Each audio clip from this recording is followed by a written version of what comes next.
I'm going to show you how to create a group, how to create a topic, and then kind of what the student response and settings look like. So if you want to create a group, which remember groups are like your class, you just would click on create a group. I would generally think you'd want these to be private, um, especially for wanting the students to be their videos to be more moderated. We don't want necessarily everyone seeing them, just our class. So I would keep those private.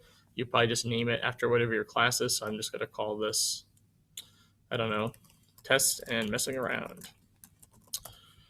It gives you a join code, so that's one way for students to join, but I prefer the other way, and that is either through student email or student username. I prefer the student email, and I'll show you why. And basically, when you click on student email, you can control what types of email sign up.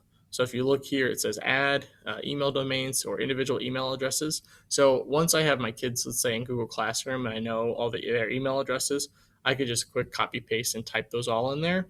Otherwise, you could also limit it just to our domain, so the @cbcsd.org. Either would work. Like I said, I haven't added any kids to my classes yet because I haven't gotten for sure the list of who's and what. Otherwise, I'd probably just do it by their email. But you can also, like I said, turn it on by domain. So if you kind of want it to be anyone within Wilson or whatever, you can do that as well.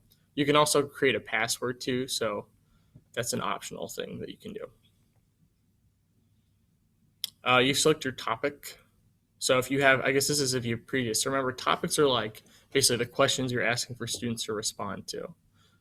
So if you don't have any topics, it's going to be blank. I have several already made. So then I have a drop down.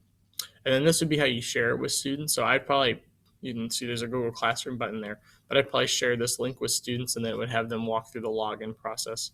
And like I said too, if you added their student emails, then it would automatically connect them to that class once they logged in with their Google account.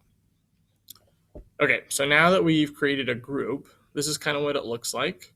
Again, you have the join code, which I would probably just, like I said, use the email. So you don't really have to worry about that.